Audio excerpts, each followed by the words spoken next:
Yo, what's up, guys? Welcome to Trippy Commentaries. Thanks for joining up for the WrestleMania special. It was a very eventful WrestleMania, a lot to talk about, and we all know that the WWE fan base can be very vocal about this event, and I think this year it's a little bit polarizing, to say the least. So we'll get into it. I'm RJ, joined up with Retro Brett. Yo, what's up, guys? Yes, had a little good, a little bad. Some matches were excellent, some of them were not so excellent. We started off the channel covering wrestling extensively, and unfortunately we've all been a little bit busy recently, so, kind of like a lot of wrestling fans, it's hard to totally, cover everything and watch every event, especially nowadays. But it's good to get back after, like I said, a big event, man. Everybody's talking about wrestling right now. Yeah, I think the last video we did was last WrestleMania. Since then, we haven't been able to jump back into it. It's good to be back, and this WrestleMania definitely gives us something to talk about. Let us know what you guys thought as well. Just drop a comment below. Subscribe if you are new. Let's get into it. This year's event was hosted in New Orleans inside the Superdome. I thought, it was a little bit more impressive than the past few WrestleManias. Well, my original thought, when we first turned it on, was like, oh man, I don't like this set. But it grew on me. It was very blue. They used some laser lights and it was really neat. I wish we would have been there. Oh yeah.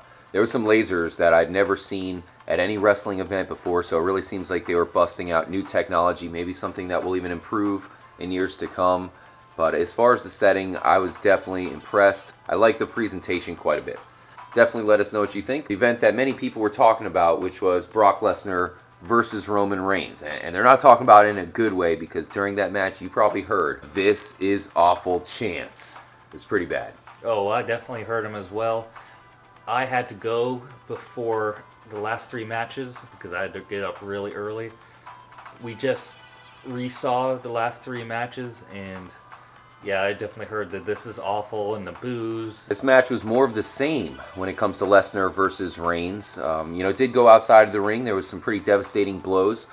Reigns took, 5 or 6, probably even more F5s, many German suplexes once again. I think it was 6. He took a beating, and we knew that was going to happen.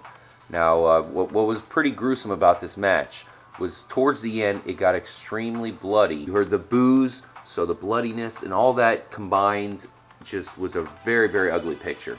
That was a lot of blood. Like RJ said, the boos and this is awful. The rematch that Reigns technically did deserve, although nobody really wanted to see this match. Well, I didn't want to see it, and it wasn't that good of a match either. Yeah, nobody asked for it. Seth Rollins was nowhere to be found this time.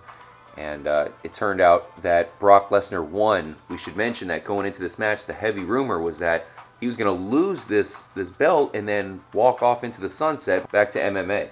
And instead, here he is, still the champ, still a part-timer. I don't know. What would you rather happen? Would you rather see WrestleMania end with Reigns winning the belt, or would you rather see Lesnar holding on to it?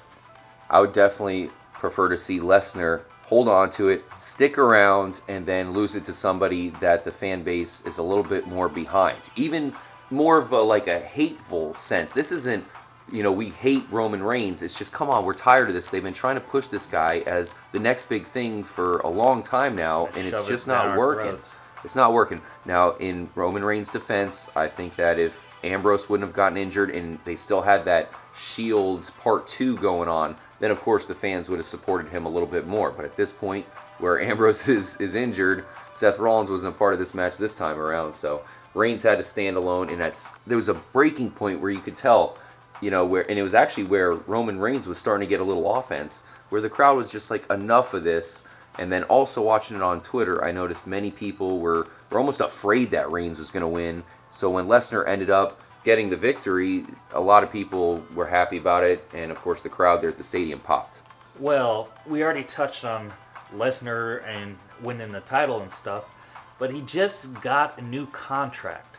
So basically they're telling us he's going to be champion until his contract expires. I hope not. I think it'll bounce back and forth. I hope not either, but I think that's what's going to happen, because they're not going to pay him that much money not to be champion. He's turned into, one of the longest champions ever, so now they kind of have to make it a big deal if he loses the belt.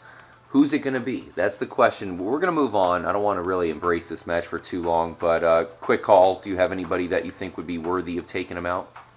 Well, I mean, they've been pushing Strowman a lot lately, and to be quite honest with you, I mean, I didn't want to see this match either, but I kind of didn't want to see a Strowman-Lesnar match, but on the other hand, this one would have been one-on-one, and all the other ones were triple threat. That's a good point. My theory is that they're giving Roman Reigns this chance because he's the only one willing to take a true Brock Lesnar beating. We're talking about all the F5s, all the suplexes.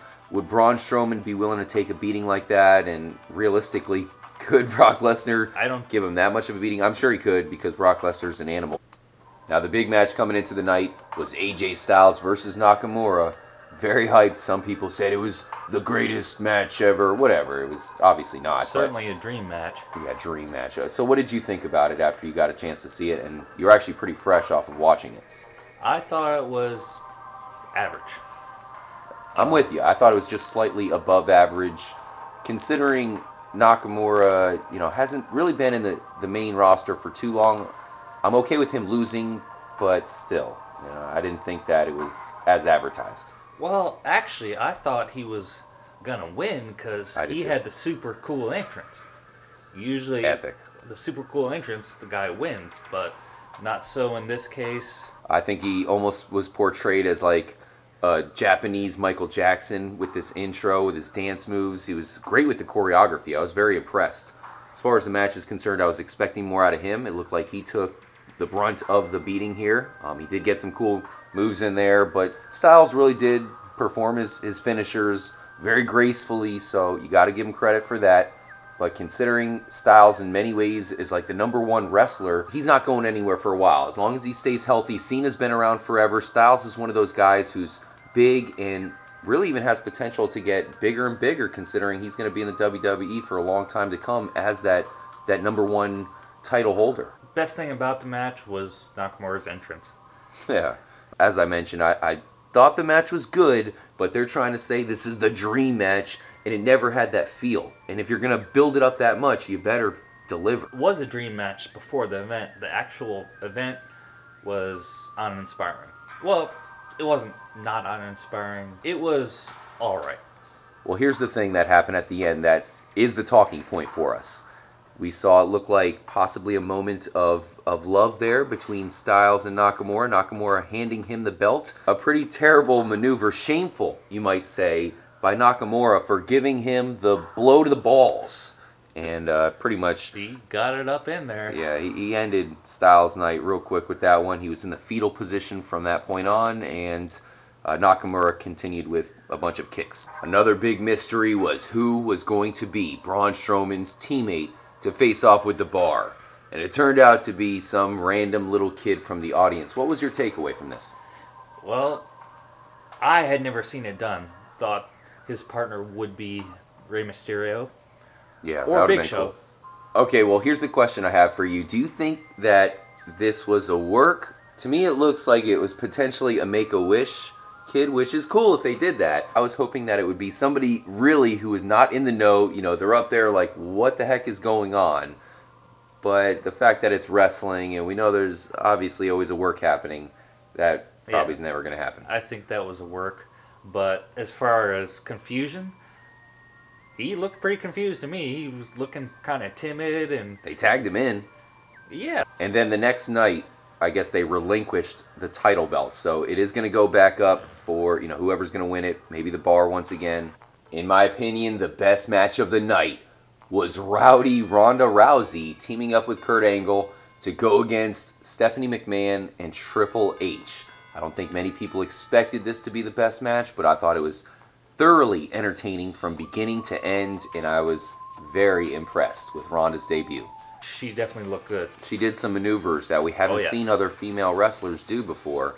And I'm with you, because Kurt Angle, I thought, did a great job as well. Actually disagree. He definitely doesn't move like he used to. Oh, well, when compared to the former gold medal form, it's hard to really compare that. Of course, he's an old man by that standard. Oh, yes. but considering you have 3 wrestlers, really, if you count Rousey, 4 wrestlers that we don't see all the time. They're certainly not regulars anymore. And Rousey just making her debut, I thought it was, like I said, surprising that this was the most entertaining match because we're not used to seeing these people in the ring all the time. Oh, yes. And Rousey, actually, there was a point, well, she actually did mix it up with Triple H a couple times, but you thought they were going to go at it a little more. And you never see a man and a woman mix it up. Triple H did a great job at putting Rousey over. And this is something that needs to be credited towards Triple H because he goes way back towards the Attitude Era, of course, before that. But if you think about all those wrestlers, The Rock, Stone Cold, Mankind, Undertaker, a lot of those guys had epic victories over Triple H. So you can give him a lot of credit for putting those guys over.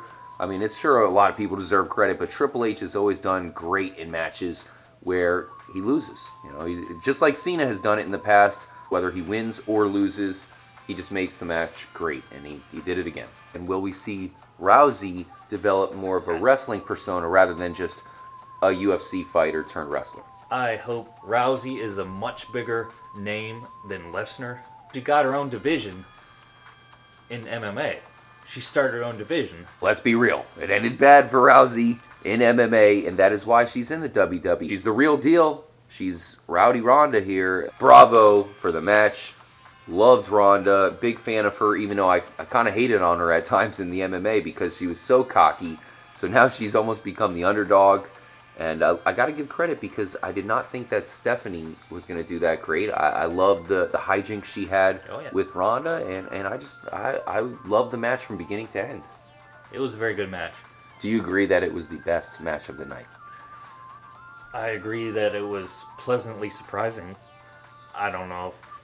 Yeah, okay, I'll go with you on that. I figured, if you think about it, it had all of the action we asked for, and it even had... you know, some surprising elements to it. How about the moment where, you know, you have the one-on-one Triple H and Rousey? It's like, no way, right? This is not going to happen. Triple H is not going to pedigree Ronda. Is this? I mean, come on.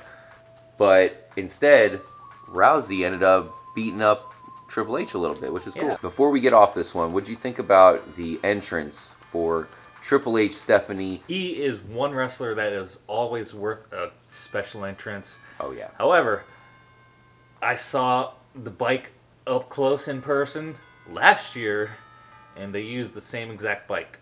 Triple H will always have that argument for best intro every WrestleMania until he retires, which will be, I mean, totally retired. 20, 30 years down the road. My award for the best intro of the night goes to Charlotte. I thought it was really, really cool, and I also thought she had a great match. She looked great. And although I didn't think she was going to win, she did, and she retains the championship. Yeah, this match went kind of strangely for me, although let's talk about the entrance first. It was the first special entrance of the night. It was remarkably similar to a couple entrances that Triple H did. What's the betting that one of those gladiators is Gerard Butler? Ah, or Russell Crowe, perhaps. It could be both. Yeah. One could be one and one could be the other. She now has an epic victory under her belt. Yeah, like I said, this was an interesting match. I thought, obviously, Asuka was going to win because they were pushing it towards her. On one side, you have the streak. She was undefeated streak. Going into the match. I would have liked to have seen a streak versus like a longest title reign type of match, like Nikki did a couple years ago, but it didn't happen. They didn't do it that way. Kind of like what we saw out of Styles and Nakamura. It looks like it's a rivalry in the making, something that, even though it was a big match, we're going to see more of. But in this case, they actually did have a respectful ending rather than, you know, somebody getting punched in the nether regions. It was all hugs and respect. Yeah. We both mentioned that we didn't think Charlotte was going to win, but even though she held the belt, I really think that you can put her on that pedestal as a true champion now, and it's going to be exciting to see what happens next. Apparently, she no longer is the champion anymore, so I'm still excited to see what happens next for Charlotte because she's going to be a heavyweight for a long time to come. And then she lost the title to Carmella. Lost the title. Okay. That's a weird decision. But Maybe she's taking a vacation. That could always be it. But in a way, that's kind of a slap in the face to Asuka, isn't it? Absolutely. That's why it totally surprised many of us. Definitely. But hey, both of these girls are going to be back and most likely fighting once again. Before we get to the return of Daniel Bryan and surprisingly The Undertaker, I have a couple matches that I want to throw at you. First of all, we had the Usos versus the New Day versus the Bludgeon Brothers, which turned out to be the Bludgeon Brothers just showing complete dominance. Yeah, I would say that one's not too much of a match. The best thing about the match was the New Day's entrance. Yeah, that was definitely pretty trippy. It was disappointing that the New Day didn't win, considering probably everyone would have gotten free pancakes or something like that. They were actually tossing out pancakes prior to the match. Alexa Bliss versus Nia Jax. Alexa Bliss's entrance was pretty neat. Awesome. And it's very similar to Shawn Michaels one year. Nia Jax, the new champ. This match was quite a mismatch. You got like a small person in Alexa Bliss. She's kind of tiny. Yeah, very tiny. And Nia Jax is not. Yeah. What did you think about Nia Jax's attire? Oh, that was brutal. It was see-through leggings. Oh my god. Yeah, wardrobe wasn't the best choice. Randy Orton versus Bobby Roode versus Jinder Mahal versus Rusev. Rusev didn't win on Rusev Day. What the hell, man? Wait, it was Rusev Day? I thought today was Rusev Day. Wait, you might be right. Maybe, I think Rusev Day is next week, actually. Check the calendar. Oh, wait, yeah. Here's a match out of left field. Bryan and McMahon. The return of Daniel Bryan and, of course, Shane McMahon. Teaming up to keep Kevin Owens and Sami Zayn fired. A little bit of a weird premise for this one, especially because many people knew that, hey, you're fired from SmackDown, then just come back on Raw. We kind of see what's happening. Yeah, I think we all saw what was going down the pipe there. So the most important question is, what do you think of Daniel Bryan coming back? He didn't get nearly the pop. Biggest wrestler when he left at the time. Well, yeah, he was pretty big. Interesting timing that he just, right before WrestleMania, he got cleared to wrestle again. I'm sure they held off to make it a little bit more dramatic. Coincidence? But I didn't see it coming. I thought that ship had sailed. So to see him back in the ring, it's one of those, you know how it is. When you run into things in life where you never expect to see something again. And for me, this was one of them. I really thought that he was in that front end position because he had coped with it, moved on. Instead, he's back fighting, and it's going to be very interesting to see where they take it. I'm always a fan of a good heel in the WWE, which I think Kevin Owens certainly Kevin Owens is a great heel. Whatever's happening to him, I'm sure he's going to get back and try to bust somebody's bubble. Finally, The Undertaker made his return. They did not promote this match at all. They teased it, of course, but they didn't officially promote it as happening. And sure enough, John Cena raced into the back. What was the news that he got? It was almost like it was too obvious. Like, of course he got the news that The Undertaker was in the ring. Sure, it's going to happen. But then it actually happened. I know it surprised you. I don't think any of us believed that he was just there as a spectator and as a fan. And he rushed to the back. And it was a very unique match, if you call it that. I suppose you will, because it has a bell and a ending. It was a squash match. Oh, yeah. Happened quickly. All I know is The Undertaker pretty much looked like a dominant force in this one. John Cena, despite being one of the most legendary wrestlers of all time, went down without much of a fight. Oh, yeah. He looked really good. We'll see what happens. This probably is leading to a match next year. Well, many people were saying that this might just be a setup. Like, they weren't actually going to fight in New Orleans. It could be a setup for next year. Instead, they did fight. Wasn't really an official match as far as, a real one that we look at. It was clearly a squash match for anybody who knows about wrestling. This was just meant for The Undertaker to come back and get a victory back on the big stage. Yeah, pretty much it. We all know that this is not going to be the last match for The Undertaker, so that's the positive that I take out of it. He got the victory, and I think he'll come back and have the fitting final match for The Undertaker, because last year's WrestleMania was not it. People were not happy about that. Who's going to be the lucky guy to put him to sleep once and for all? Would you rather have Roman Reigns retire you or John Cena? Oh my gosh, no. But regardless, guys, we want to hear from you. Let us know what ideas you have. WrestleMania is in the books. Many people were disappointed, but I feel like 90% of it an all-time classic, and I was thoroughly entertained and enjoyed most of the event for sure. I would say that. I would perhaps say I enjoyed 75% of it.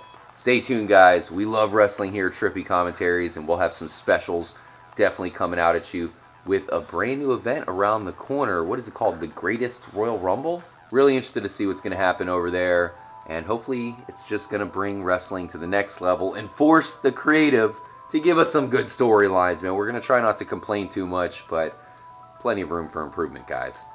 Thanks again for joining us. Much love, Retro. We definitely can't wait to hear some more expertise from you. I don't know about expertise, but I'm Hell yeah. pretty big fan. Oh yeah, guys.